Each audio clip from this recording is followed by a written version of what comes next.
Yo. Welcome back to a new day in trading.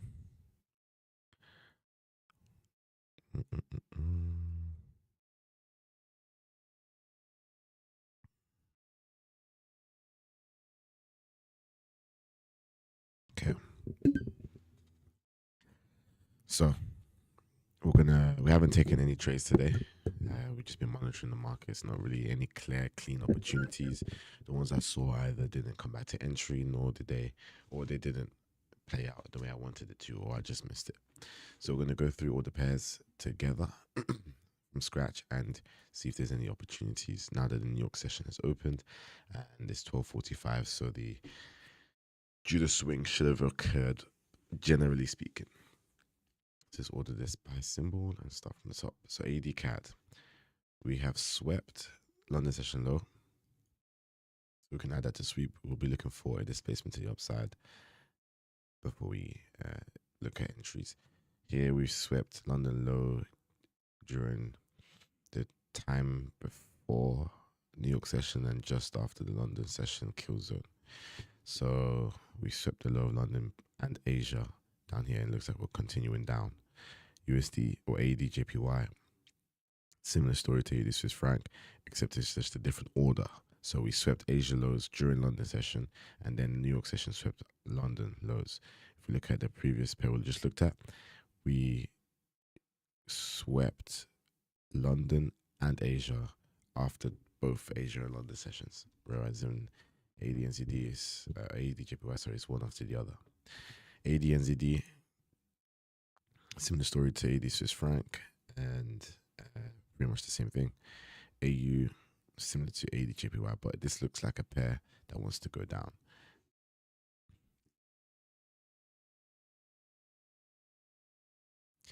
Right now, my strategy doesn't entail trading continuations. I trade specifically reversals as of now. So we're going to leave those alone. So though I was saying that we set London session, I'm looking for displacement upwards, I'll be very careful because price looks very bearish for AUD on other pairs. The thing I will say about this is that there's some nice equal highs over here, which is some good liquidity to target. So there is external liquidity that could magnetize price towards it, and we'll be, I guess, looking at it if that was to be the case. So CAD JPY, sweep the high, sweep the low. New session swept the low as well. I like the look of this. So we have a displacement to the upside back into the range. Go to 15. Liquidity at London session. I'll probably be aiming for the top of this or the bottom of this. That's one of my TPs. But for us to enter, we would need a retracement to here before we can buy that. But this is a sweep and a displacement, so we can put that here. We've also had the market structure shift by the fact that we've broken this whole area of consolidation in this box here. So the only thing we need now is for price to retrace to entry before it can now become an active trade. It satisfies all the previous sets of rules. And this is a 1 to 3. If we are passive, and then of course if we can reach London highs, then it's a 1 to 4.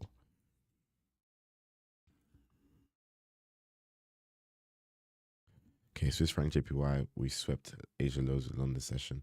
New York is just hovering around London session highs. So we're just going to add that to the watch list. Your AUD is a continuation. It looks like I'm not interested personally, but we'll add it to sweep. Because there is a potential that we just displace downwards. I've seen it happen before, so keep an eye on it. Okay. This swept the highs, displaced downwards, broke the low.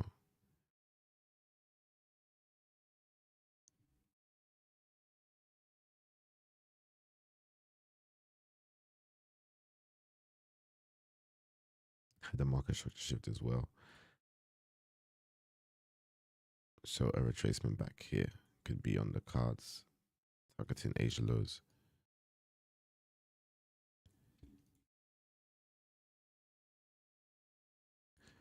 Okay, here we swept the low of London. We yet to sweep the low of Asia, but we're very close to it. I don't think I'll be interested. Neither with this. Or let's sweep.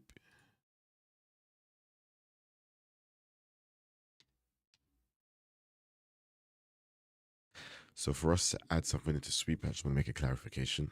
It's not just if the price has swept a lot. It's if it's relevant to the session or what is doing the sweeping and what has been swept. So in this case, New York swept London's lows. So that's why I can add it to the watch list. It's not that. Then if I want to see an example of what I don't want. Okay, like this. Here we swept Asia lows, right? But it was during London session. I want to, because I'm now in the New York session, I want to see New York sweep a high or a low. So that's why it's in the watch list, because it's close to this London session high, which means that I'm not looking for price to have had a sweep. It has to be relevant to the session I'm trading in, to the previous session. I don't trade Asia session, so I don't really ever look at it. It's only a range dealing for me for London session and potentially even New York. That's the only thing I use Asia sessions for. Okay, let's continue. So Euro JPY was within the range, swept both the high and low of Asia sessions. So New York will be very interesting to see what it does. This London staying within Asia's range. Outside of London session, we did sweep Asia highs, displacing downwards. How did the market structure shift?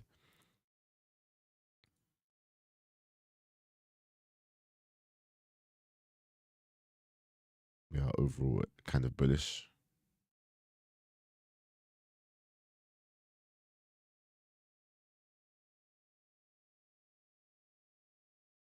Mm.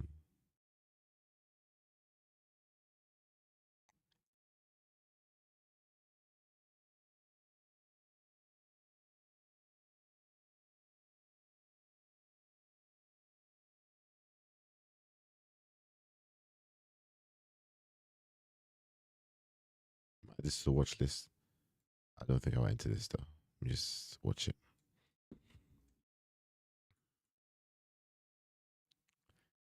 Okay, we saw the lows over here.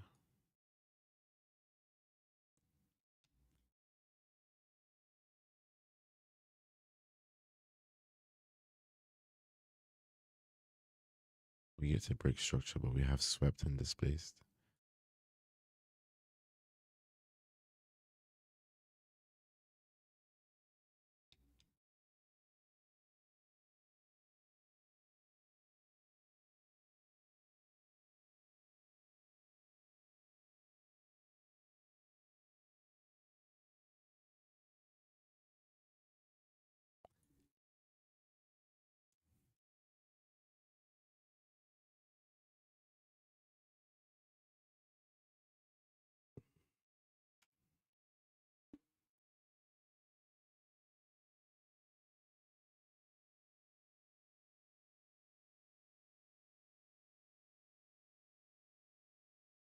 Should be in the watch list. Okay, let me just quickly look at the ones that we have said that we could potentially enter. So we have this CAD JPY idea to retrace to entry. Let's actually clear this up. Don't need those. Send alert on this. EuroCAD, send alert on this. It's interesting that both of them include CAD. This is CAD JPY, of which we want to buy CAD. Here we want to sell Euro against the CAD. So we're bullish on CAD. If you look at other pairs, bullish on CAD.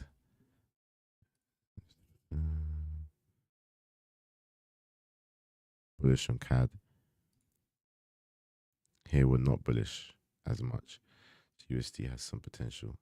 It's come all the way up to this daily value gap. I didn't think it would, but it did. So I was wrong about that. Hence why I was looking for some sells. Okay, cool. So speaking of that, I think it would be key to have a look at JPY on a larger time frame.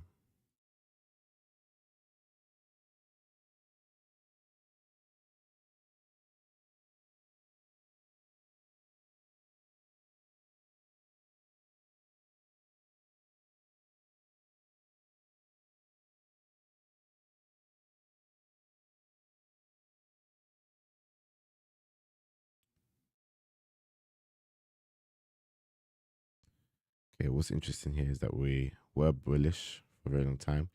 Then we became bearish after we broke structure down here. But what's also interesting is that the order block that broke structure of this low to cause this market structure shift and then ended up displacing price. Price came back up to the order block, so just past the fair value gap, of which it wicked past. The fair value gap is from here to here. So you can see we wicked just above, touching the midpoint of the order block. Then price has now moved to the downside. So we're looking for sells on this pair on the larger time frame buys.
Here we're bullish as well. So this is interesting. So we are the opposite on the daily and larger time frames. Our bias is opposite to what the shorter time frame is telling us.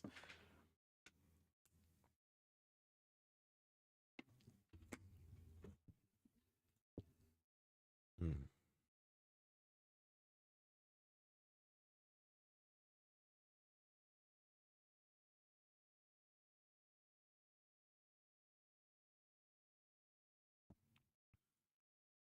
So here we have the order block. So and we're bearish as well. So this one could be probably a better entry because of the fact that we have that daily idea, the fact that we filled the fair value gap, we then rejected it, creating this potential market structure shift if we close below. Smaller time frame, I believe it would be classified as such. And then we have a value gap here, which we would then be looking to enter sales in. We could be even targeting lower lows than just these Asia sessions down here. I think we can go a lot further down.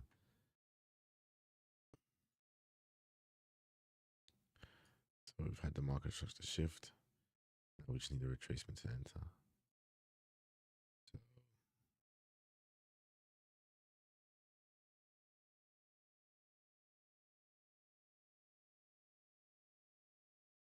potentially even treat this bullish candle here.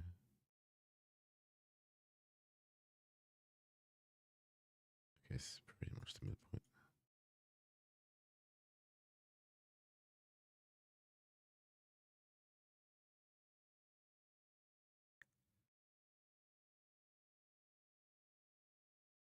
It's interesting how this one has the biases that we're looking for that the others don't have, but they're all CAD related.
want to see if this ends up delivering to Asia session lows or not.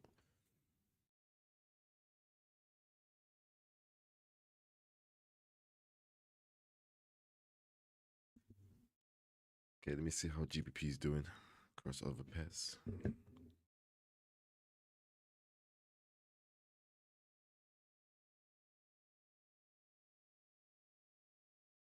Okay, so bullish on one, consolidating on the others. Let me have a look at news.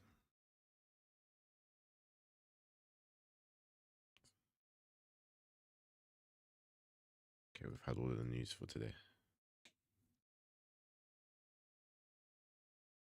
Wasn't very kind to AED.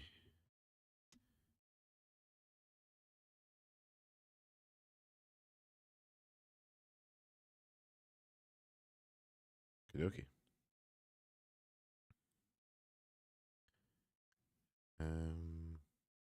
We're gonna actually study, I think. Yeah, why not? Let's watch. Close my door.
Also, I want to show you guys something. So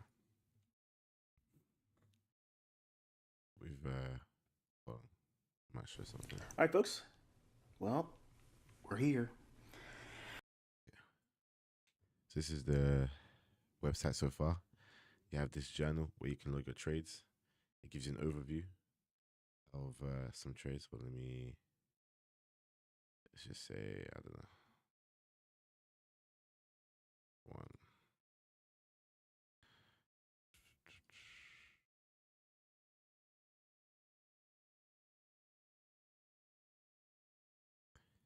It gives you an overview of how much risk or ratio you roughly win, how good your discipline is. It gives you a profit factor. It gives you a net P&L, win rate, total trades. You have a calendar which shows you by day how you've done over the course of the months. You can sort it by quarterly, yearly, monthly, of course, and you can even filter it by the trades you entered in London session, New York session, etc., etc., etc. You have longs, you have your shorts, you have one when you broke rules versus when you follow the rules.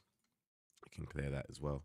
You then have an analytics page where it again gives you an overview, and it also has an activity heat map, which essentially tracks when you trade, and it gives you by color coordination how much profit or loss you made and how consistent you are.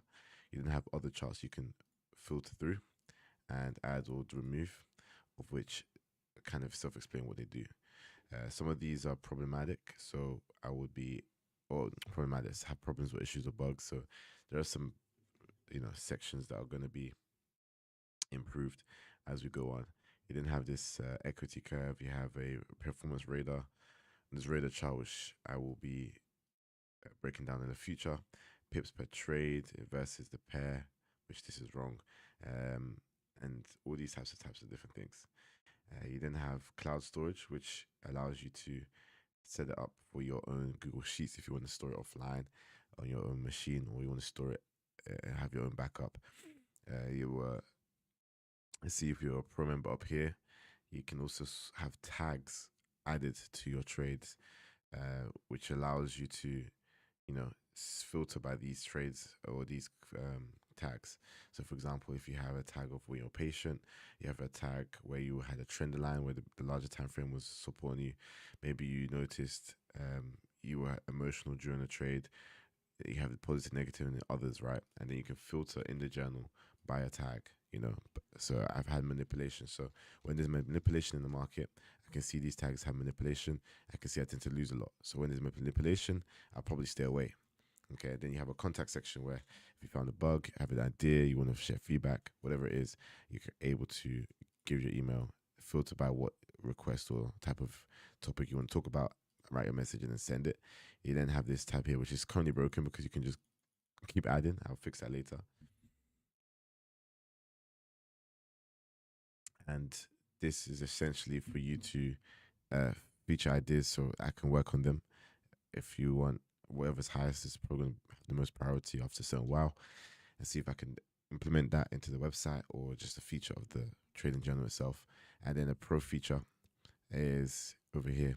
You have an AI agent which will analyze your performances based on the log trades that you made, and then it will be able to give you feedback. So, for example, you can have a review journal, it will review your trade and give you an analysis of your strengths, weaknesses, patterns it's recognized, how to improve. It will give you ways to improve your risk to ratio, etc., etc. But as of now, it's limited to your journaling.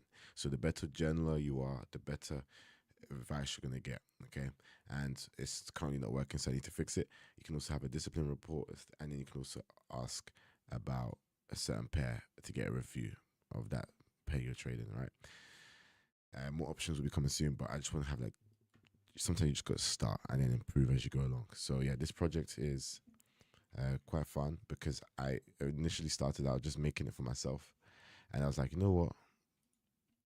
I looked on the internet for a journal that I wanted to try and use, and all of them were hidden behind the paywall. There wasn't even a way to try it out for free. It was just you pay for it. This is what you get, and I think that it was too difficult for me to actually journal because I just felt like having an Excel sheet was boring.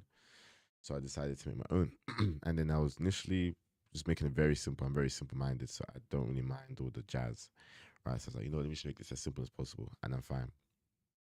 So as I'm doing that, I was like, okay, find some new cool features out, this at the third. And then I was like, you know what? I might as well share this with the people because if I'm finding it useful, they're probably going to have the same problems I did. And yeah, so we'll be launching soon. I wanted to launch this week so that I can just get it up and running. But we have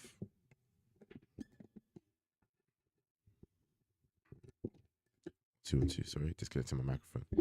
I wanted to start this week so that I can, be able to sort this out and, do what I need to do. But it's looking like there's a lot of things that need to be fixed prior, and especially the pro. I don't want to launch it with the pro features not working. At least let me get this working. Let me fix some small problems I found, and then like this and all these little bits and bobs, and then I will look to be launching soon.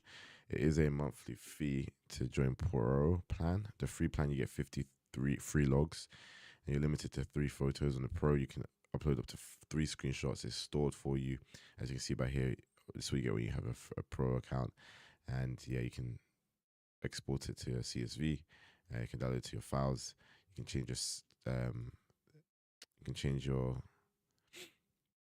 tags over there. You have settings to edit some certain things. You can filter by currency symbols and all these types of different things. So you can even add multiple accounts. This is account number 1 and different strategies. You can see all of them and you can add a new one, etc., etc., which would be very good for those of us that have more than one account, have more than one strategy. Maybe you can even have a backtesting one. And then go backtest, take this with you to a backtesting tool. And then when you have a backtesting tool, you can then log the trade over here and it will analyze it for you. And I think that's pretty cool. So working on it day and night. Hopefully we can get that launched soon. And let's for now go back into this. Let me just make sure my alerts are set. I think the only one I really want to enter is GBP CAD, if anything. Okay.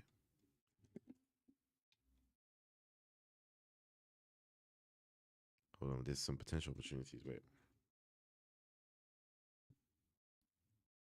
we have a displacement. Yet to have a market structure shift though.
Okay. Just basically determine whether we're bullish or not.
Mm. Okay, with this one, I think we're bullish up until this point. I wouldn't know if I wouldn't say we have the bias in this specific pair. It just doesn't look like it wants to come back to entry. It doesn't really do.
So the reason why this is a watch list is because on the 1 minute we had breaker structure.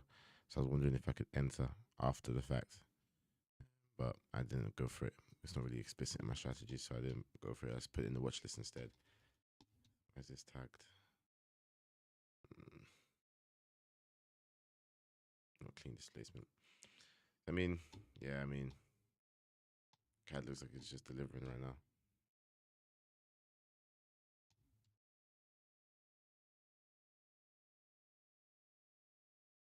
This one you could have argued. Potentially could have got in around 12:30, but outside the closing time. I mean, this happens a lot, but it is what it is. We don't really have any opportunities. Okay, let's just watch at least like 10 minutes of the ICT mentorship. Make some notes too. So technically, this is the first. But yeah, overview. I mean, unless we get an immediate pullback, we're not really interested in any trades right now. And just change some of the sections so it's a little bit cleaner too. Some of the names of them. And then, yeah, as for now, looks like price looks like it's in a delivery state, but we'll see. I don't trade continuation, so I can't get into just yet until I get the skill sets I need to be able to consistently trade continuations. I'm only going to be trading the reversals. So that's my personal posture for now. So let's get to learning. Teaching. I gave you guys an introduction video, obviously. If you haven't watched that one yet, go to the playlist on my YouTube channel.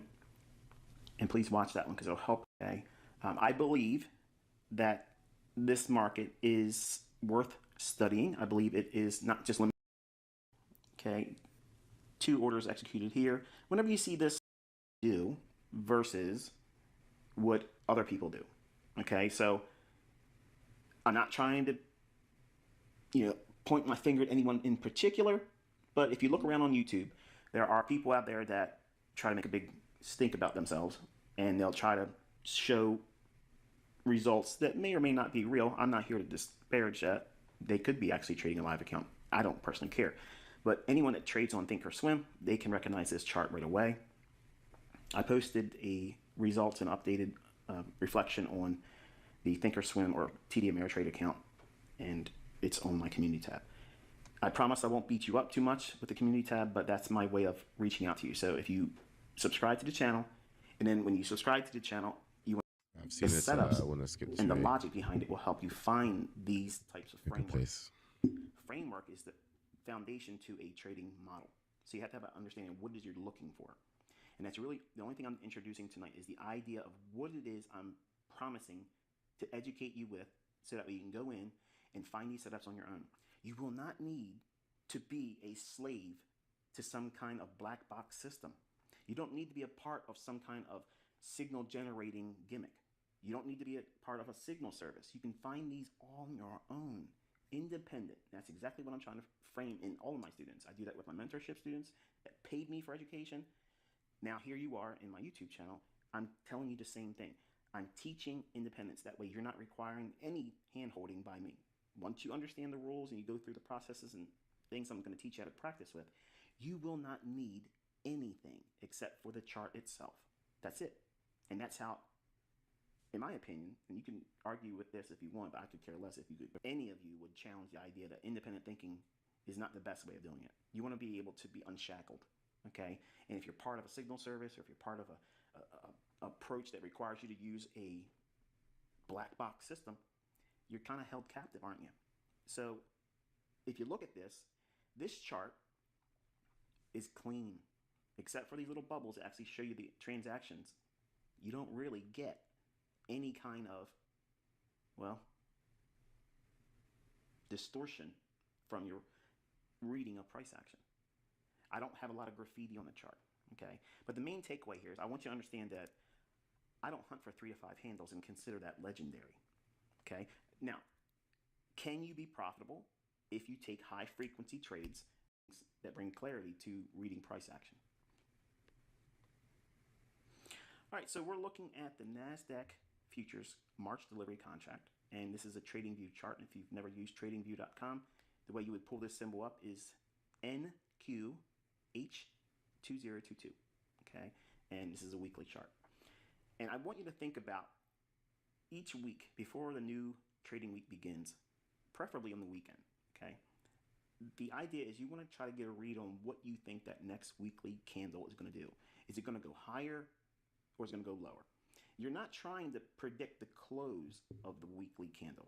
That's important. Okay. You just want to see before this weekly candle opened up, all we had was this indecisive candle.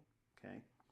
Do you think that this candle that would have formed and opened here is more likely to go higher or lower?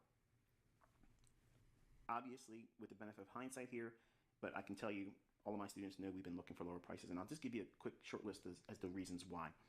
Number one, seasonality. Okay, seasonal tendencies, it tends.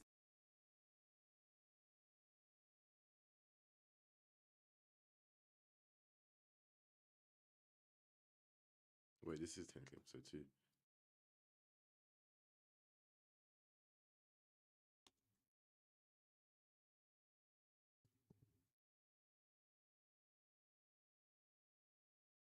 I remember writing that. To go down around this time anyway.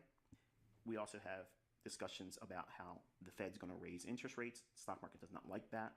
We're also in earnings season. There's a lot of volatility because of earnings. And those factors, plus the underlying tone of the marketplace, which I'll show you when we get into the daily chart, it's just, well, it's heavy. And this is where it was going to draw to. Okay. Did I expect this entire range to be delivered in 1 week? No, that's not important. The point is I'm expecting the weekly candle to expand on the lower end, okay, or go down and gravitate towards this low, which it hasn't broken yet, but I think that's what we're probably going to aim for on Sunday's opening going into Monday's trading. So that's where I think it's drawing to. And that's the component I want you to focus on with your analysis. What is the market likely to draw to? When I say draw to, think of it as price being a paperclip, okay? And then you have this magnetic impulse that specific price levels and seasonality, okay, will put on price. It'll cause price to gravitate towards certain levels. And the measure of speed and magnitude that it moves to get to these levels, you learn that over experience. That's not something I can transfer. It's something you have to practice and see and study, and you get a rhythm for it, okay? Every educator knows what I mean by that, and every student that's been trained successfully by any other educator will not understand exactly what I mean by that. You just get a feel for it. It's experience. There's no way of defining it outside of that. In the early stages of your development, you want to at least try to focus your attention on where that weekly candle is going to do. Now, here's the thing. It may start the first half of the week, or maybe just one day, expand lower. And if you get it set up in that, that's it. You're done. That's how you start working towards consistency. No student ever should try to trade every single session, every single day, because the only thing you're doing is building an expectation that you're going to be able to do this every single day profitably. And then if you do get a run of profitability, as soon as you get a losing trade, it's going to blow your mind. And you're going to want to correct it quickly, and you're going to start making irrational decisions. And then you enter that loser cycle I've talked about many times in the YouTube channel. So the only thing you're looking for is a likely movement higher or lower based on the weekly candle. Okay, that's all you're doing. That sets your initial bias for the week. On the daily chart, you're looking for swing highs and swing lows to get your liquidity. And majority of your trading and the draw on liquidity, what makes the market go higher or lower, it's predominantly found on this time frame. Okay, so majority of your analysis should really be linked to this time frame right here. You have to have an assumption whether you're going to be expecting that weekly candle to expand higher or lower. That's your weekly bias. But then you have to go into the daily chart and figure out basically where you are in the grand scheme of things on that weekly range expanding higher or lower. Because we're looking for lower prices and we're looking for weakness, the expectation is we want to see every short-term low, like this would be a short-term low, this will be a short-term low, and underneath those lows is going to be sell stops. Okay, that's liquidity. When I say learn to start looking for where the market's going to draw to, it's drawing to one of two things. Okay, so let's pause there a little bit. So on the weekly time frame is where we start, and it's where you get your direction bias. You are determining whether or not the next candlestick is likely to be higher or lower. How you do that is based on the reasons that he gave, such as the seasons, the underlying tone of the market, and where market is drawn to. Right, so thinking of price as a paperclip and liquidity as a magnet. There's going to be liquidity on both sides of price, above and below, buy side, sell side, and price will be drawn to either one more than the other. Now, generally speaking, the general rule of thumb is that the closer you are to a magnet, the stronger the pull, but doesn't necessarily mean that's where price will go. So you have to be flexible in that manner. But at the end of the day, you're using all of this kind of ideas to formulate an opinion. Now, with Forex, it's a little bit different because seasonality is not exactly the same type of thing as it is in the stock market. Stock market is more seasonal because there's reports, there's data, and it's a lot clearer the kind of news and information that affects price and how it's released. With Forex, it's a lot of supply and demand, a lot of orders, and what else? I guess big plays in the market in a way. So it's a little bit different. So, but that we can still take that ideology that he got from the other points, such as online tone in the market and where price is drawn to. So there's something I wanted to note is that he was talking about the daily time frame. And one of the things he said is, I need to first of all clarify this. Swing highs and swing lows is what we're looking for. And where price will go is predominantly decided on this time frame. I'm going to rewind it so you can re-speak, and then I'll make further notes on the daily. Daily chart, you're looking for swing highs and swing lows to get your liquidity. And majority of your trading and the draw on liquidity, what makes the market go higher or lower, it's predominantly found on this time frame. Okay, so majority of your analysis should really be linked to this time frame right here. You have to have an assumption whether you're going to be expecting that weekly candle to expand higher or lower. That's your weekly bias. But then you have to go into the daily chart and figure out basically where you are in the grand scheme of things on that weekly range expanding higher or lower. Because we're looking for lower prices and we're looking for weakness, the expectation is we want to see every short-term low, like this will be a short-term low, this will be a short-term low, and underneath those lows is going to be sell stops. Okay, that's liquidity. When I say learn to start looking for where the market's going to draw to, it's drawing to one of two.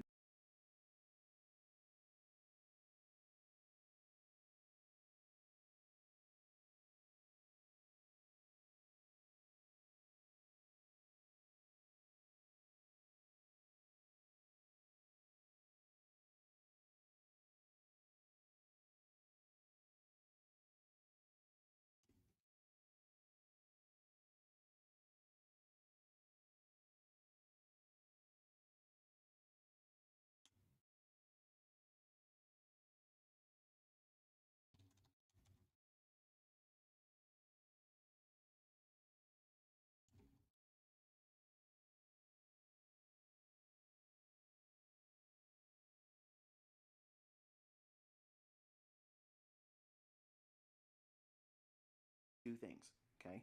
It's drawing to stops, which is liquidity, or start looking for where the market's going to draw to. It's drawing to one of two things, okay? It's drawing to stops, which is liquidity, or it's running to an imbalance. Now, what's that mean? Above old highs, buy stops. Below old lows, sell stops. Imbalances is something above old highs, buy stops. Below old lows, sell stops. Imbalances is something like this over here, where you have one single candle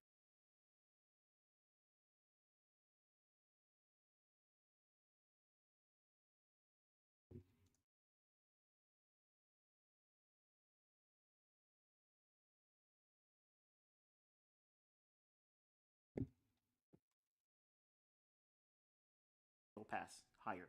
And the previous candle's high is here, and the next candle's low is here. So it only went up one candle. Nothing moved down to overlap with that same delivery on that price candle there.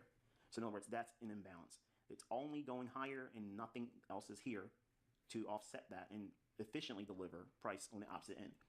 Now, you probably heard of the theory, auction theory, okay? And folks hear me try to communicate some of these things and they'll run away with, oh, he's just talking about auction theory, and it's not. Just like when they see me do a rectangle or a box on chart, and you'll see one in this video, it's not supply and demand, okay? It's just what it is. You'll see it, and you'll know right away after you've been with me for a couple weeks that this is entirely unique and there's nothing else like it. And I'm certain the majority of you are going to fall in love with this model. So we're looking for lower prices. We're looking for an expansion. I'm using the benefit of hindsight, but I can promise you again, this was discussed. We were looking for lower prices in my paid group. And if I did not say that, I have a lot of students that are making YouTube channels. They are welcome to come out and say I'm a liar. So we're looking at the daily chart. We're going to drop down into the hourly chart. Okay, now what I have here is a framework for looking at the weekly range on an hourly chart. So all I did was beginning on midnight New York time, Monday's candle, and then Friday's close, and then the beginning of Friday's trading at midnight. Okay. Now, what I'm delineating here is the fact that we had a nice sell-off on Thursday, and the market went into consolidation overnight. Notice what happens here on Friday. This is that old low in the daily chart. That's what we're thinking or assuming that it's going to draw to, because that daily chart, there's lots of liquidity. And large fund traders, large institutional traders. Okay, just want to make a kind of like a quick note over here. So this is something I find helpful in the sense that I didn't really see it this way. So he's basically breaking down that weekly candle into a with vertical lines, and he's, like he said, looking for sells across this whole phase of the market's move and structure. So he's breaking it down. He's seeing how throughout the week he's had moves pertaining to the overall idea. Of course, there's some buy pushes, right? But he had a overall idea in the weekly, and then that idea followed suit throughout the week, and those opportunities present themselves over and over again. I think for me, when I look at the live markets, for example, let's go to one of the ones that we like the look of, this one. I'm looking at the weekly, and I wouldn't say this would have been a bullish week. I probably would have said more bearish, but at the end of the day, we have an imbalance here.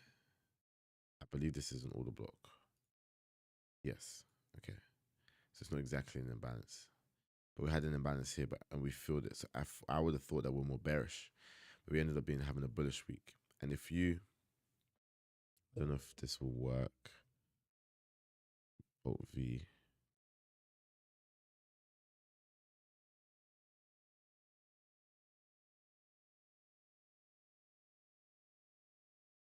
And it does. So yeah, we've been bullish ever since.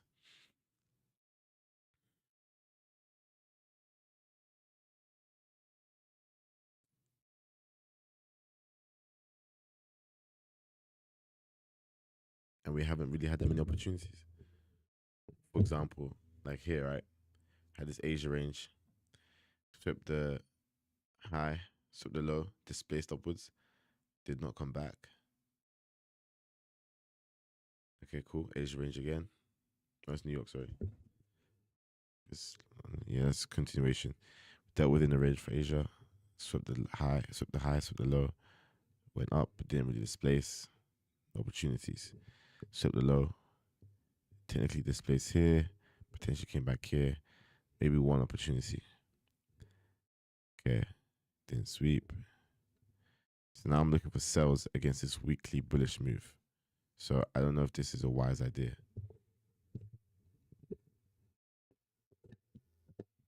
This whole weekly bullish momentum.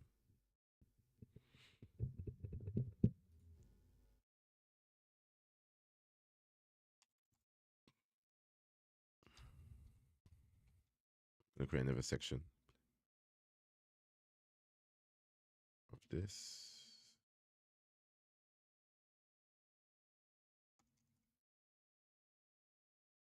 And draw a vertical.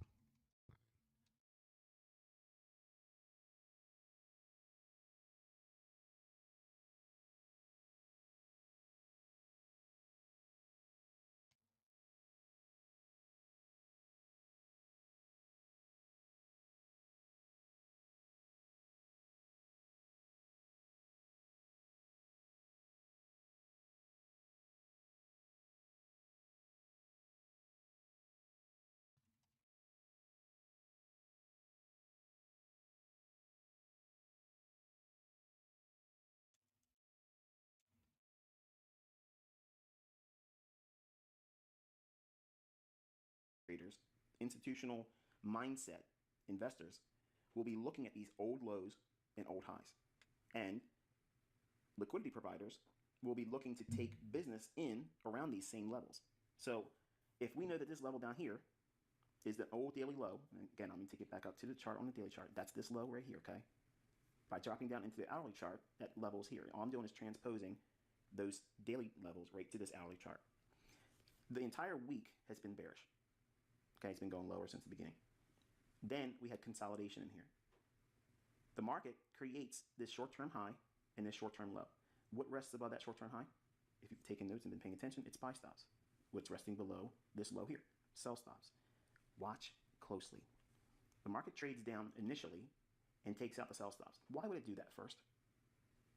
This is inducing shorts, okay? So it engineers liquidity. Even if the idea is that they want to take the market down to this level, if it's been consolidating, I like to see them do this type of move here, where it drops down first. It's kind of like a sucker play. Anybody that has a sell stop below here, they want to sell on weakness, they're going to get tripped into the marketplace. So now they're triggered in short. And then they start doing a run against those traders and against those that were already short from this high. So what are they doing? The market's being driven higher, and the algorithm's going to attack that buy stop liquidity pool. Why would they want to do that? Number one, it's going to punish those individuals here that went short. When it drives above this high here, it sends all those buy stops into market orders, flooding the marketplace. That gives a huge influx of willing buyers at a high price, which is the perfect counterparty to smart money that wants to sell at a high price. Remember, the market wants to go down here. So when it drives up to here, those buy stops are the counterparty or the other side of a smart money trader that's wanting to go short, because they're going to sell short. They got to sell it to somebody who wants to buy at a high price. That's why the market does this, okay? In your notes, you want to record anytime a significant price move lower is expected, always anticipate some measure of a stop hunt on buy stops or a short-term high being taken out.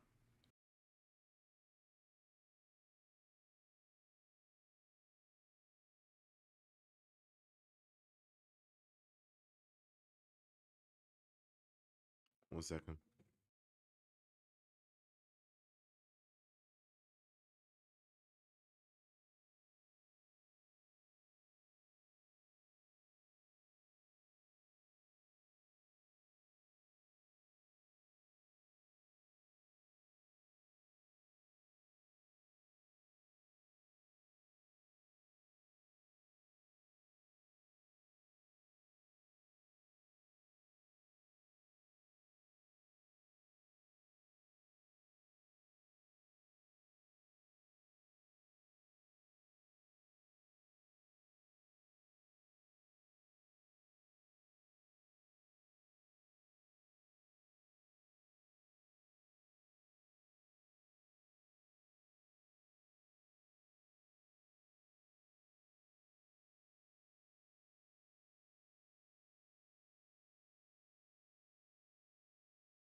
Okay.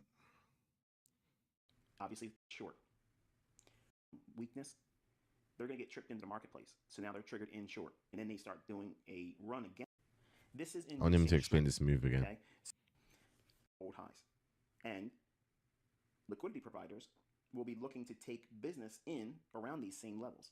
So if we know that this level down here is the old daily low, and again, I'm going to take it back up to the chart on the daily chart. That's this low right here, okay? By dropping down into the hourly chart at levels here, all I'm doing is transposing those daily levels right to this hourly chart. The entire week has been bearish. Okay, it's been going lower since the beginning. Then we had consolidation in here. The market creates this short-term high and this short-term low. What rests above that short-term high? If you've taken notes and been paying attention, it's buy stops. What's resting below this low here? Sell stops. Watch closely. The market trades down initially and takes out the sell stops. Why would it do that first? This is inducing shorts, okay? So it engineers liquidity. Even if the idea is that they want to take the market down to this level, if it's been consolidating, I like to see them do this type of move here, where it drops down first. It's kind of like a sucker play. Anybody that has a sell stop below here, they want to sell on weakness, they're going to get tripped into the marketplace. So now they're triggered in short. And then they start doing a run against those traders and against those that were already short from this high. So what are they doing? The market's being driven higher, and the algorithm's going to attack that buy stop liquidity pool. Why would they want to do that? Number one, it's going to punish those individuals here that went short. So now they're triggered in short, and then they start this. This is inducing shorts. Okay, so it engineers liquidity, even if the idea is that they want to take the market down to this level. If it's been consolidating, I like to see them do this type of move here, where it drops down first. It's kind of like a sucker play. Anybody that has a sell stop below here, they want to sell on weakness, they're going to get tripped into the marketplace. So now they're triggered in short. And then they start doing a run against those traders and against those that were already short from this high. So what are they doing? The market's being driven higher, and the algorithm is going to attack that buy stop liquidity pool. Why would they want to do that? Number one, it's going to punish those individuals here that went short. When it drives to go above this high here, it sends all those buy stops into market orders, flooding the marketplace. That gives a huge influx of willing buyers at a high price, which is the perfect counterparty to smart money that wants to sell at a high price. Remember, the market wants to go down here. So when it drives up to here, those buy stops are the counterparty or the other side of a smart money trader that's wanting to go. Okay, images to really explain this. So when I get this after this statement, I actually kind of want to zoom in on the move itself. I'm gonna get that just for context. I don't like. I want it more horizontal. I'm just gonna grab this then.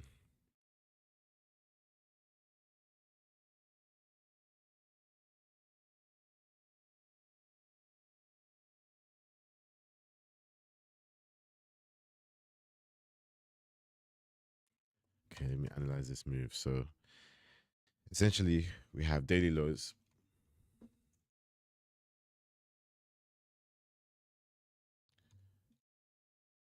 Get some analysis. We have daily lows below graph.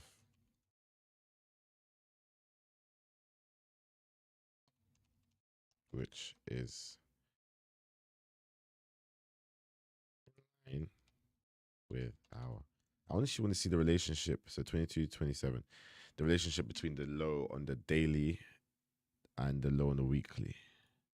Because focus your attention on where that weekly candle is going to do. Now, here's the thing. It may start the first half of the week, or maybe just one day, expand lower. And if you get it set up in that, that's it. You're done. That's how you start working towards consistency. No student ever should try to trade every single session, every single day, because the only thing you're doing is building an expectation that you're going to be able to do this every single day profitably. And then if you do get a run of profitability, as soon as you get a losing trade, it's going to blow your mind. And you're going to want to correct it quickly, and you're going to start making irrational decisions. And then you enter that loser cycle I've talked about many times in the YouTube channel. So the only thing you're looking for is a likely movement higher or lower based on the weekly candle. Okay, that's all you're doing. That sets your initial bias for the week. On the daily chart, you're looking for swing highs and swing lows to get your liquidity. And majority of your trading and the draw on liquidity, what makes the market go higher or lower, it's predominantly found on this time frame. Okay, so majority of your analysis should really be linked to this time frame right here. You have to have an assumption whether you're going to be expecting that weekly candle to expand higher or lower. That's your weekly bias. But then you have to go into the daily chart and figure out basically where you are in the grand scheme of things on that weekly range expanding higher or lower. Because we're looking for lower prices and we're looking for weakness, the expectation is we want to see every short-term low. Like this will be a short-term low, this will be a short-term low. And underneath those lows is going to be sell stops. Okay, that's liquidity. When I say learn to start looking for where the market's going to draw to, it's drawing to one of two things, okay? It's drawing to stops, which is liquidity, or it's running to an imbalance. Now, what's that mean? Above old highs, buy stops. Below old lows, sell stops. Imbalances is something like this over here, where we have one single candle pass higher, and the previous candle's high is here, and the next candle's low is here. So it only went up one candle, nothing moved down to overlap with that same delivery on that price candle there. So in other words, that's an imbalance. It's only going higher and nothing else is here to offset that and efficiently deliver price on the opposite end. Now, you probably heard of the theory, auction theory, okay? And folks hear me try to communicate some of these things and they'll run away with, oh, he's just talking about auction theory, and it's not. Just like when they see me do a rectangle or a box on a chart, and you'll see one in this video, it's not supply and demand, okay? It's just what it is. You'll see it, and you'll know right away after you've been with me for a couple weeks that this is entirely unique and there's nothing else like it. And I'm certain the majority of you are going to fall in love with this model. So we're looking for lower prices. We're looking for an expansion. I'm using the benefit of hindsight, but I can promise you again, this was discussed. We were looking for lower prices in my pay group. And if I did not say that, I have a lot of students that are making YouTube channels. They are welcome to come out and say I'm a liar. So we're looking at the daily chart. We're going to drop down into the hourly chart. Okay, now what I have here is a framework for looking at the weekly range on an hourly chart. So all I did was beginning on midnight New York time, Monday's candle, and then Friday's close, and then the beginning of Friday's trading at midnight. Okay. Now what I'm delineating here is the fact that we had a nice sell-off on Thursday, and the market went into consolidation overnight. Notice what happens here on Friday. This is that old low in the daily chart. That's what we're thinking or assuming that it's going to draw to, because that daily chart, there's lots of liquidity. And large fund traders, large institutional traders, institutional mindset investors will be looking at these old lows and old highs.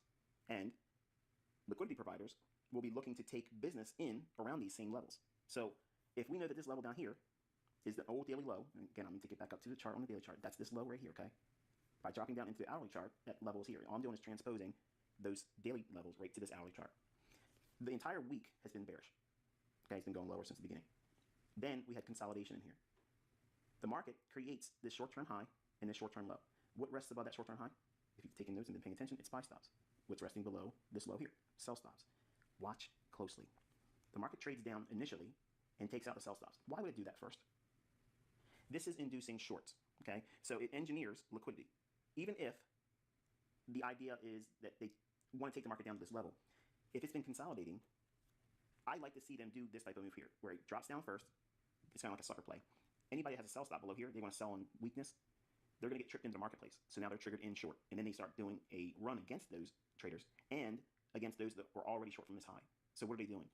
The market's being driven higher, and the algorithm's going to attack that buy stop liquidity pool. Why would they want to do that? Number one, it's going to punish those individuals here that went short. When it drives above this high here, it sends all those buy stops into market orders, flooding the marketplace. That gives a huge influx of willing buyers at a high price, which is the perfect counterparty to smart money that wants to sell at a high price.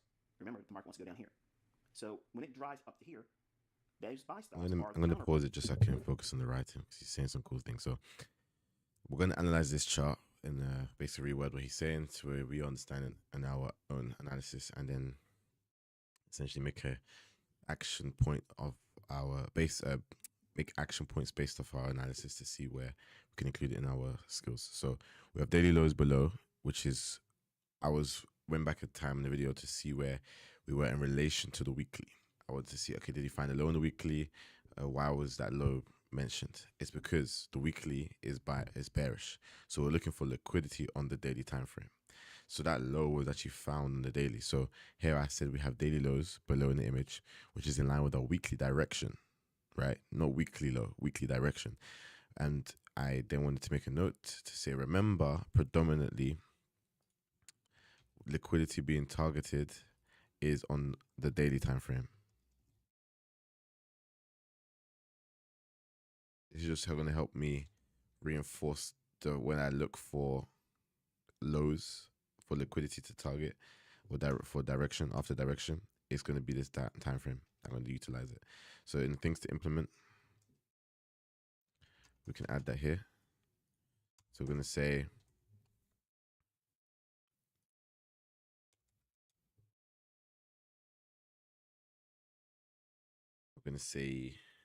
center this.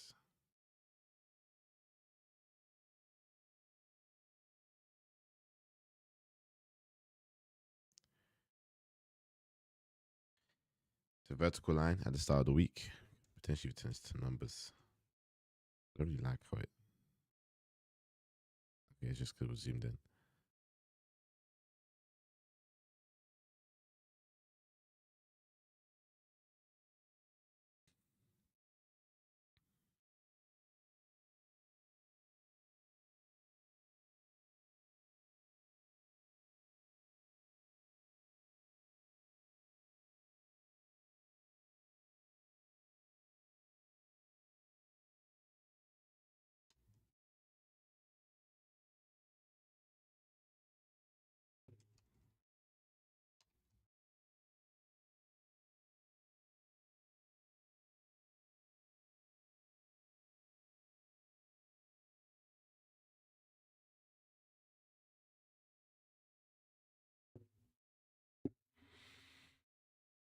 Okay, yeah. So we want to mark. So this is the analysis. It came from the analysis that we want to mark the daily lows or imbalances because we got the information.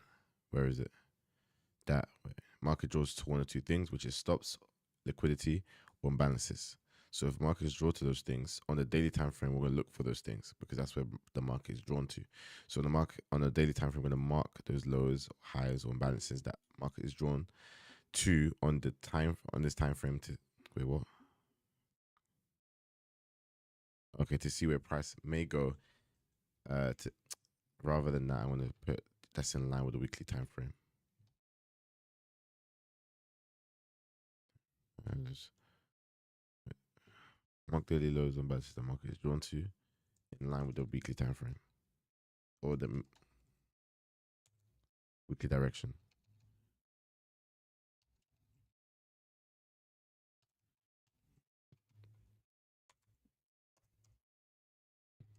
Cool. So that's an element that we're going to implement based on the analysis. So we have daily lows below the image, which is in line with the weekly direction. Remember that predominantly liquidity being targeted is on the daily time frame. Okay. So here we also notice that price consolidates. So let's do this to end the analysis. I'll draw this horizontal line as a separate divider. So I know when the analysis is done, and then we move back into the video. So daily lows below, consolidation. Consolidates and creates a short-term high and low rather. So it consolidates, and in that consolidation, we can see there's a high and we can see there's a low. Okay, those two things are created within the consolidation. So we have places of internal liquidity, basically. Okay, so we've created that from the consolidation. Okay. Next thing I notice is price sweeps the lows.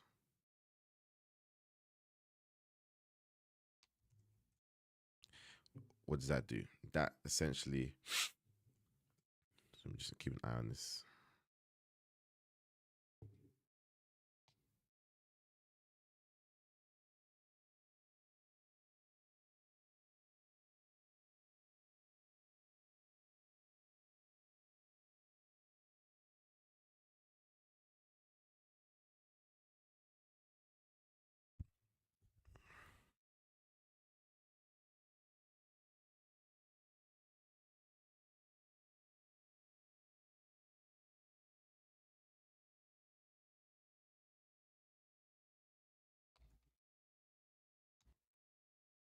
Party or the other side of a smart money. So now we're going to listen to whatever else he says and see if we can include any more analysis. But this is just generally what I see. Trader that's wanting to go short because they're going to sell short. They got to sell it to somebody who wants to buy it at a high price. That's why the market does this. So I'm thinking of whether or not actually explain it, because essentially the reason why it sweeps the lows, he says earlier, the reason why he sweeps the highs, he says now, which is that we need buyers of the market. I don't think I want to explain it. I'm just going to keep it. In your notes, you want to record anytime a significant price move lower is expected, always anticipate some measure of a stop hunt on buy stops or a short-term high being taken out. Obviously, it's reversed when you're looking for higher prices. Generally, you'll see a short-term low taken out and sell stops taken before you see a very pronounced rally higher. Don't take my word for it. Go through to your charts and you'll see. You hear that again? A significant price move lower is expected. Always anticipate some measure of a stop hunt on buy stops or a short-term high being taken out. Obviously, it's reversed when you're looking for higher prices. Generally, you'll see a short-term low taken out and sell stops taken before you see a very pronounced rally higher. Don't take my word for it. Go through to your charts and you'll see a measure of a stop hunt on buy stops or a short-term high being taken out. Obviously, it's reversed when you're looking for higher prices. Generally, you'll see a short-term low taken out and sell stops taken before you see a very pronounced rally higher. Don't take my word for it. Go through to your charts and you'll see it's actually occurring almost on a daily basis. So we're going to drop down into a 15-minute time frame. So that same old low level down here, and that high is mentioned on the hourly chart, and the low on the hourly chart is now been defined with a small little line segment. Okay, so we have a trend line here and a trend line here. That's the extent of a trend line. That's it. I only use them to highlight to my students. These levels are not on my chart. I'm watching a naked chart. Okay. You, while you're developing, you should have these levels drawn out on your chart because it helps you build and ingrain the idea that this is where liquidity is. It keeps you focused on that because it's easy to look at all these candles forming if you have the luxury of watching it in live and you can lose sight of where you are. And once you lose your bearings, it's really confusing. And this helps you keep those bearings in mind. And what do I mean by that? Well, I mentioned how the market dropped down initially, and that takes the sell stops out. So sell side liquidity has been attacked. Traders are now tripped in going short if they sold on a break, trying to be a breakout artist. And then the algorithms go right back up to an area where it's been cleanly delivered relative equal highs. See how this high here, right before it dropped, is basically the same high here. Notice that? So retail traders see this and they trust it as what? Resistance. So the books always say, put your buy stop if you're going to go short right above a clear level of resistance. Well, these levels work for a short period of time, but majority of the time you see this event right here. And this is how I teach my students to go in here and look for those types of events, because what did I just tell you moments ago about looking for significant price moves? Before there's a significant price move of any real magnitude or importance, generally there's going to be a stop hunt that takes place right before that price delivery occurs. So what does it look like? You have relative equal highs, this high and this high. The market goes up when we're what? We're expecting lower prices on that weekly chart.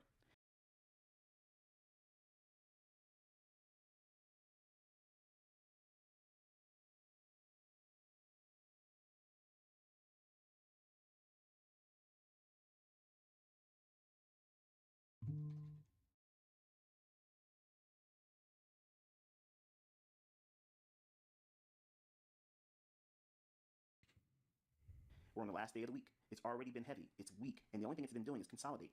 And the first thing it did was broke out to the downside, tripping what? Traders in a breakout to go short. So now they have traders caught on the wrong side, offside, and now they want to take the market up here, where those buy stops are going to be resting for those that were smart enough to sell short here or here and didn't get out below here. So the larger pool of liquidity is going to be resting here because it's in sync with the downtrend. And everybody that was short the day before, they seen this high form, and once it broke below this low here, they all rushed and trailed their stop loss right above that. And I understand if you're new and you think, well, this is easy to explain in hindsight, but I want to remind you, go back and look at the first slide I showed you. Those were actual entries. That's a live account through Thinkorswim. Charles Schwab, that was the clearing firm that did the brokers side of the business, okay? So I'm not showing you a demo account. I'm not showing you paper trading. Those were real entries, okay? They were real reversals, the whole business. But the main thing was I showed you that larger trade. This is going to be the framework that I'm teaching you how to find it, okay? But this pool of liquidity, once this occurs, you want to drop down to your lower time frames and start looking for something specific. And let's go into those lower time frames and find out what that is. Okay, here's a 2-minute chart. Why a 2-minute chart? Well, 2 minute, 1 minute, or 3 minute, or 5. 5 minutes still has a lot of room for imbalances to occur underneath that time frame. And what do I mean by that? The 1 minute, 2 minute, 3 minute chart tends to be the best for finding the imbalances for indices. Okay, don't take my word for that. Okay, if you're looking for high frequency setups intraday, the 1, 2, or 3 minute chart are just beautiful.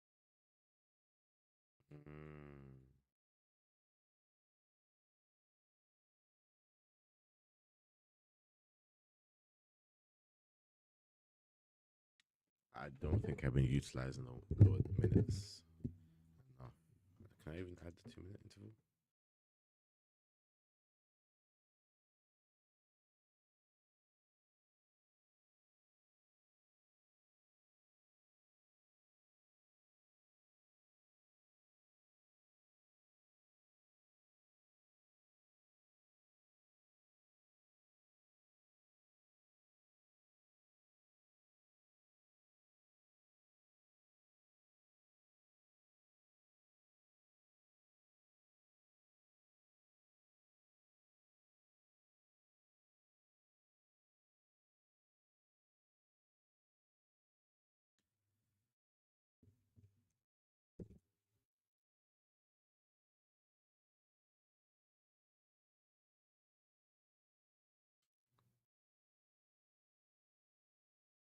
They just offer real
still good clarity.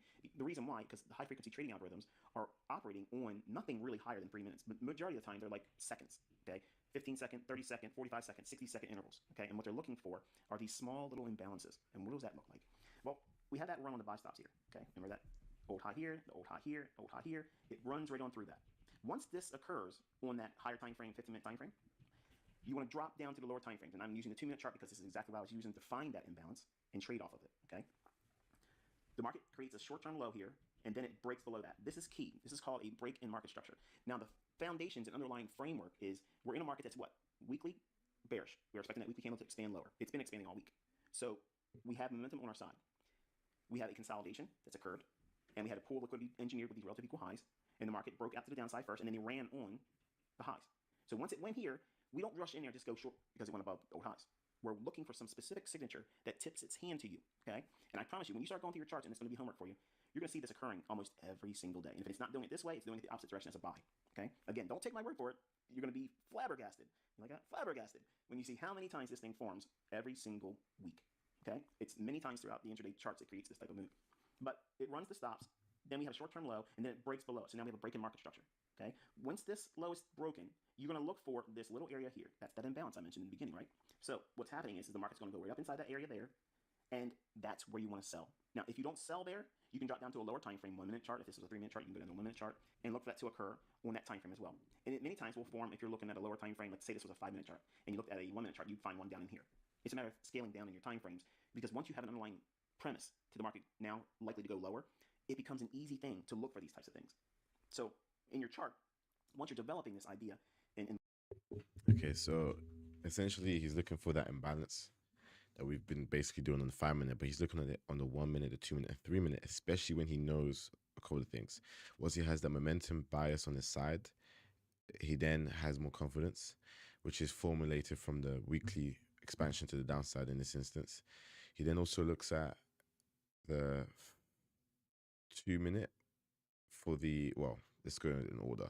He then finds a target on the daily, which is liquidity, where prices are going to go to. Then on the hourly, we look for buy side liquidity, sell side liquidity, right? And we're looking for those areas of short-term highs, short-term lows within that range. Then on the 15-minute, we look for, well, we basically mark what we saw on the, this is the 2. We mark what we saw on the higher time frame. This is the higher time frame here. So we're looking for these on the 1 hour. On the 15-minute, we zoom in, which is just basically us looking at the same levels as we saw in hourly in greater detail, marking it as liquidity, buy side and whatnot, looking and waiting for this move to happen. This is a sweep of the buy side liquidity when we're looking for sells. Okay, so once that buy liquidity has been swept, we can then zoom in to the 1 to 2 3-minute time frame to then see for minor imbalances within that move and to basically sell on that premium level. So the difference between what I've been doing and what I've now learnt is how we can use, first of all, the 3-minute, the 2-minute to do so, but then we can then zoom in, even if we're not exactly on time in terms of maybe we don't see the entry, maybe we miss it. We can then zoom into the 1-minute, 2-minute to still get in, because on a smaller time frame, it's the same thing, just zoomed in, so we can get more opportunities. In learning it, you're going to highlight this candle's low, this candle's high, and this right here is what I teach my students as a fair value bet. Okay, you don't have those in books. So scrolling down is okay when we have this event triggered, because we can utilize the small time frames.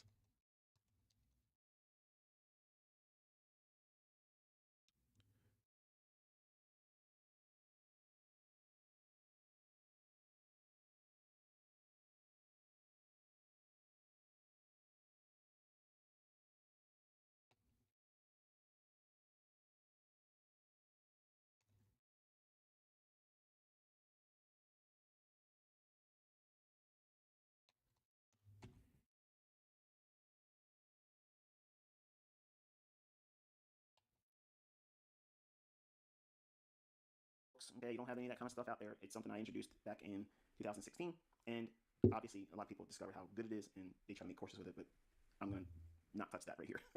But the idea is once it go up into that imbalance there, and once it does that, as soon as it enters that area, the algorithm that delivers price.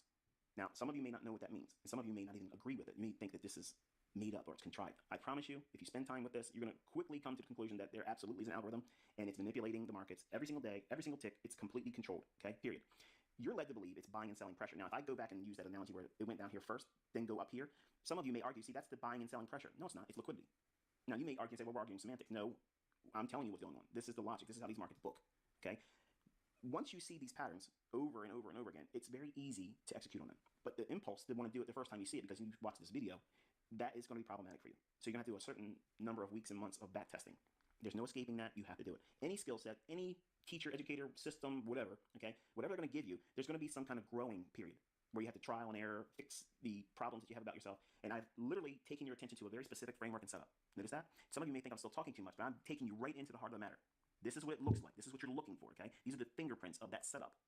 That's what I like as well with this mentorship. Now, introduction, like normally when you go through these types of courses, it'll be slow. The structure is kind of like, it's not meaty sometimes, especially when you're an experienced trader. By experience, I mean time, not experience in success. So with people that are experienced in time, like when you look at this, for example, this is a lot. 41 episodes, that's like 41 days, or 41 hours, sorry, almost. If you assume every episode is an hour, which it isn't, but let's just take that as the worst case. So that's 40 hours of videos. That's 2 days worth of your life just committed to studying. Now, obviously, if you break down to smaller bite sizes, maybe you spend an hour a day, it's like 2 months, right? You could probably do this in a week if you really lock in, but 2 months, 1 month, generally speaking, is how long you should really be on this if you're consistent. But what I like about this is that introduction was truly an introduction, but episode 2 straight into the matter. Like he said, he took us through a live example, broke down each and every single step, and I'm very curious for what the other episodes would be. I've been trying to watch this on stream, which is why I haven't really been doing as much. What I may do is off stream when I watch it to then create this document and then showcase and teach from the document rather than the videos. Because I'm going through the videos live just because I like to do everything. It's the whole point of this 1,000-day challenge is to be as transparent as possible. But for the sake of actually improving quickly and getting better, I want to learn this model a lot quicker so that I can then, actually show you on live accounts rather than just studying, because I think people rather see that than this. But nevertheless, we are here. And yeah, I do like this idea. It's something I can definitely implement. So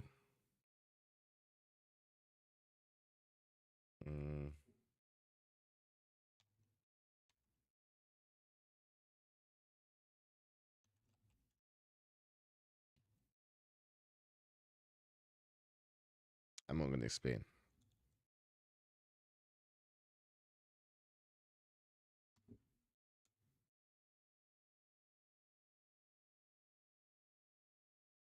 Oh, it's American. That's why. I'm going to change it to...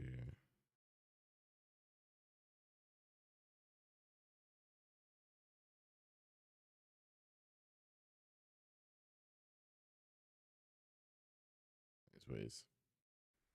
These repeat. So if you know what they are and what those components are that make up this setup, you'll be able to find them. But focus on the imbalance after the market structure breaks. So this big candle here, it breaks down. Look at the next candle. It opens and trades higher and stops right there. What's interesting to me, though, is how he identifies this as a short-term low. To me, that's not a low. This is a low right here.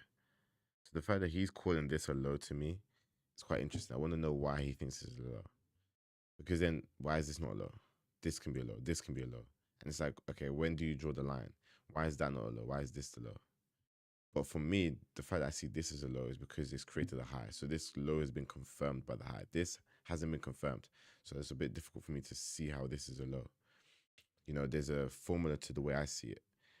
This I can say is a low because we have a high above the previous high, confirming it's a low. If we didn't have this high here, confirming this low, for example, let's we had this high all the way down here. Well, technically this low is unresolved because price can still go lower and it's not confirmed until we create a lower low. Then it becomes a high, you see? So this high is what confirms this as a low. If this high closed below, then this becomes a high. Do you get? So that's why I don't see it as a That's why I see it as a low, because it's been confirmed. This is only a low. It's technically not even a low. Technically, it hasn't been confirmed.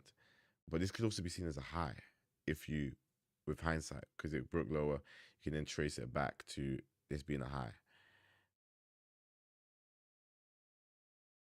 Unless he's talking by the seconds. So from this candle's low and this candle's high, when this candle starts trading, as soon as it opens and it runs right up into that, that's a short. You can go right in there, sell short, be done. Now, where's your stop going to be? Well, you can put it above this high here, or you can put it above this candle's high, whichever your risk parameters allow for. Okay, if you're trading the micro, which is again, it's not a lot of money per tick, so the multiplier for that is very, very small. If you trade the larger full futures contract, if it moves 100 points, and they can do it real quick, it can bring you pretty bad. So you may have the leverage to trade with a discount broker. Okay, you may have the initial margin to trade with a discount broker, but you may not have the wherewithal and the skill set to navigate this market. And that's the only thing I'm trying to provide here as an alternative, because there's a lot of individuals out there that will promote the idea that you can go out there with a discount broker and just clean up. Yeah, if you know what you're doing. But you don't need a discount broker to be profitable. Okay? Looking at this further, we're going to look at the logic in here. And I want you to think about after this forms and you see that as your choice setup or entry. If it starts to move lower, you can still get in it. There's no reason not to think that you can't get in it here or in here. It's close to or in close proximity to where that area is as an entry. Once we take out a low, though, once that occurs, then it becomes a matter of your chasing. Okay, that's good information right there. So we can still get in, because I remember watching my watch list this trade right here. And normally I'm very unforgiving. I get in very, very close to the edge of the fair value gap. I don't take any, like, if I'm late, I'm late. I don't enter the trade. Reasoning being, one, I like to protect the risk reward ratio, because when you have trades like this, for example, where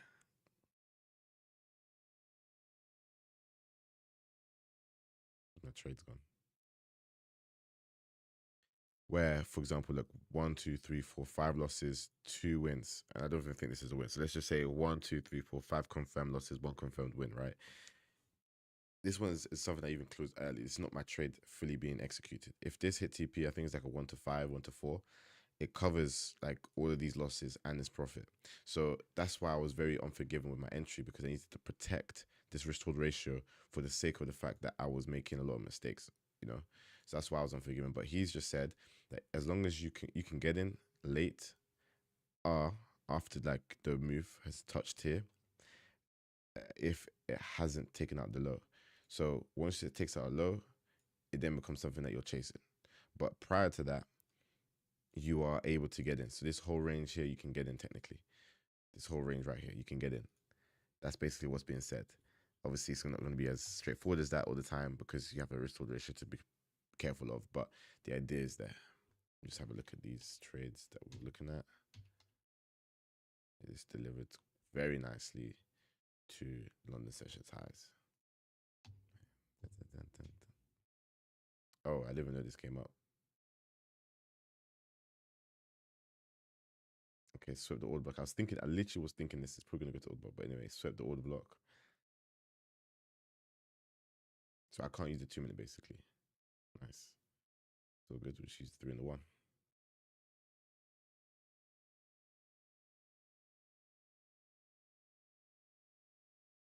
So technically we could get into this because we haven't taken out the low. The only thing is that the risk reward ratio is not great. I'm willing to put this in the watch list. I'm just going to keep it here though.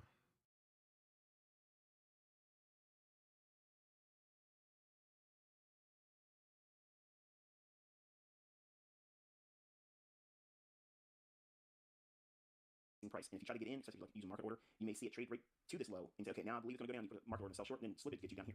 And that creates a larger area of risk that you have to assume. It's problematic. You want to learn to trust going short when the market's going higher, and that feels scary at first. But once you start seeing this pattern form, it becomes easy to trust it. And in fact, you want to be doing that. You want to be selling short, expecting lower prices right when the candle's going up.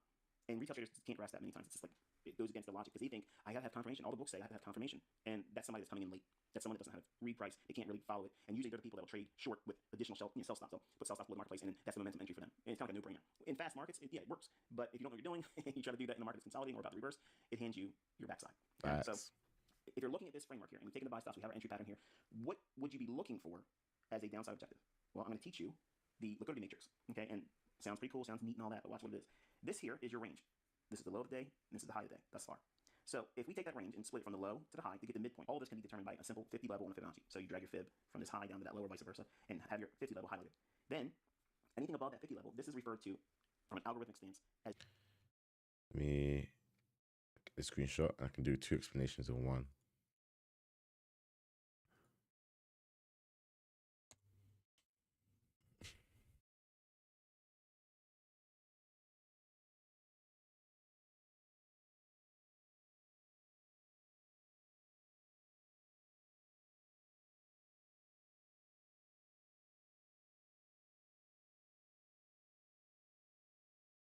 as a premium market. That means it's expensive. Now, markets can stay in a premium for a while and not go to a discount, which would be below the 50 point. Okay, 50%, anything down here is a discount. If you're bearish, if you're going short, you want to look at the previous range. Where are you at inside that range? So when this formed here, that little fair value gap, once that formed, you're thinking, okay, we're in a premium, so algorithms will want to go to a discount. That's the opposing side of the marketplace. So if it's going short here, it's driving the market lower. What does that mean? The algorithm's going to start pricing lower. You can have all the buyers in the world come in. If the algorithm is in a sell program that's going lower, it does not matter. It's going to reprice lower and lower and lower. And then what will happen is those buyers that may come in with a huge influx of volume, they're going to get crushed and they get squeezed. You hear the term, oh, this is a bear squeeze, this is a bull squeeze. All that is an excuse for them not to know why the algorithm's doing what it's doing. That's it. That's all it is. It's an out. Okay? I'm telling you, this is what's really going on. So the market's moving from this premium high, this specific entry point, to a level below the 50 of this range, this low and this high. Now, I want you, again, go back and rewind the video once we're done and look at that execution page where I showed you my entries going back and forth, up and down, and where I got out at, where I got in at, okay? I want you to think about what below this level here, the 50 level, what is resting below here? Sell stops. Yeah, I was going to say sell side liquidity. So now think about the idea of someone like you and I that would see this ideal entry as a short. We have to sell to get in that short. How do we get out of that short? We got to buy it back or cover it by buying. Well, we're going to find willing sellers at a low price relative to this point here. They're willing already sitting down here with their sell stops, right below that low. Now, look closely. What else resides right near that low? Imbalance. You see it? Pause the video before I show it to you because I go into the experience. Because if you find it and I don't tell it, it feels good. I'm assuming, well, equal lows, fair value gap, order block, and imbalance. That's all I see, really. Right there is that imbalance I mentioned. Okay, it's only one single candle passing up, and the previous candle's high, and the next candle's low. That area right there is an imbalance. From this area here, it went down below the 50 level and attacked these sell stops and completely closed in this imbalance. So every point of this candle's high to this candle's low, that range with the candle only going up, that's a buy-side imbalance. Yeah. It has to have an equal delivery to be efficiently priced and booked by the algorithm. It goes down and completely closes it back in with down movement. Notice the candle on this here, it opens and then trades down. So it fulfills its role of balancing the buy-side offering, now the sell-side offering. So that is an efficiently delivered price move. Precision elements from the entry here down to here. Everything else after that for the rest of the day, I didn't care about. Even though I had an objective of that old daily low, I wasn't expecting it to run into this particular day. And that's why I didn't participate anymore the rest of the day. In hindsight, I wish I would have left a small position on and just let it go, but you're going to have that. You're never going to be right about everything all the time, every single day. You're going to leave things on the table. You're going to get in too early. You're going to hold too long. You're not going to buy enough. You're not going to sell enough. There's always going to be some reasons why you didn't do something right. So don't beat yourself up about it, okay? But if you can find elements like this repeating in price action, can you agree with me that that is amazing precision? And this is the logic I used to do that trade. The very trade that I showed you that was the largest one in the example of saying which one would you rather learn how to do. I basically just handed you an ATM machine, okay? This repeats every single week. Every single week. Now, I want you to count the number of the handles in this move. Let's say you got in at, well, let's say you got, okay, we're going to go short. But let's say you got in at 14,800 range, right here. This range here, that's the top of it. Once it went below that, that was it for me. That closed the trade. Is that 5 handles? Is that 10 handles? Is that 20 handles? Is that 30 handles? Is that 50 handles? No. I get the inclination that I want to go to some kind of a deep discount broker. And I go in and I do trades like this, and I'm putting on 15 to 25 full futures contracts. What do you think the results are going to be? Yep. So not everything is going to be easy right away. And you're not going to be able to see these things happen just because you sit in front of the charts. You have to study and you have to practice. And by experience of looking at old moves and watching real price action as best as you can. If you can't watch it live, TradingView has a replay button where you can watch the candles kind of form, but they're a little stilted because it's not completely painting the candle, okay? And you can't practice with entering like that. You can only just study how price moved and gravitated towards certain levels. It's the best thing you can have. If you at least consider doing that much, that's good. But if you really want to take it to the next level, and say you're running a business or if you're going to school or you have a job, and you can't watch the time frame around the opening of the index futures. And I like watching it around 8:30 in the morning, New York local time, to 11 o'clock. There's usually a setup in there that I'm going to be able to find. Obviously, you've seen I did multiple setups and executions today, but the point is this, that's like that sweet little spot in the morning that I focus on. I teach that in this YouTube channel. I teach it in my paid mentorship group. So you're getting real stuff here. It's not something that was contrived and just make it up because this day worked out in my favor. My students recognize these things also, and These are simple elements that repeat. What you're looking for is a run on liquidity, buy stops or sell stops. If you're bearish, you're looking for buy stops to be ran. Then a break in market structure, lower, a short-term low being broken. That's what it looks like right here. Short-term swing low. We have candle high. Candle higher to the left with its low here. Then you have the low of this candle, and the next candle's higher low than this one. So you have a swing low formed. If you have that and you have a break below that, if it happens, okay, there he just explained his reason for that being a low. That creates a gap like this. That's what you're looking for. When it trades up into that, you can go short. Or if you want to use sell stops, you can use a sell stop in this candle here, and just let it trickle in. I think this is what change in state delivery is.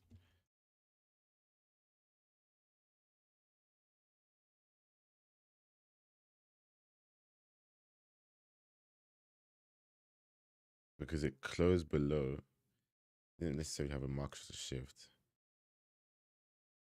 but it had a change in state delivery kind of. The only thing is that it technically didn't, because the bullish candles are here didn't close below the bullish candles. It was this one specific candle. I don't know if that's what makes it the rules of such. I will go over that another time. And then use the high of that candle as your stop. That may be too wide for you, but I mentioned the logic around this is you're using a micro. Okay, micros aren't that big of a deal. It's not a lot of money. Okay, you're not risking a full futures leverage. It's very, very small. So if you're looking at these types of setups, and you can find them forming repeatedly over and over and over again, and you study them, you're going to see that you don't need to get these little 5 handle moves, these little 10 handle moves. You can make a living doing that. Don't get me wrong. I'm not trying to say that people cannot be profitable and wildly profitable, but when you learn how to do something like this, and you're able to pull down this number of handles, and then you have sound money management, nothing compares to it, folks. These are the things that I use when you watched when I was on Twitter and I ran up the demo accounts really high. These are the types of setups I was using. These types of setups, and as the account grew, it was more demo account leverage. Well, I'm not using a demo account right now. I'm showing you with a Thinkorswim, and anybody that knows Thinkorswim, when I'm showing you those screenshots, the paper trading shows as orange. Everything on that page is orange. When it's a live account, it's green. Okay. Also, here's the rub. With a demo account, it's just demo. Okay. I'm not trying to promote the idea that you're going to get rich. Notice that account hasn't gone bonkers. It hasn't ran up to $1 million, because this mentorship is to hopefully inspire you to pick up a skill that, if you deem it useful and you decide at your own discretion and your own timing, and you assume that risk on your own, because I'm not going to tell you to do this, if you decide to get really good at this and you put money behind it, that's a skill set that could, I'm not promising, but it could alleviate some of the problems with what I believe is coming in terms of financial hardship, not just in America, but everywhere. Jobs are getting harder and harder to have. The economy's a mess. So I promise you, the lessons I have planned will help eliminate an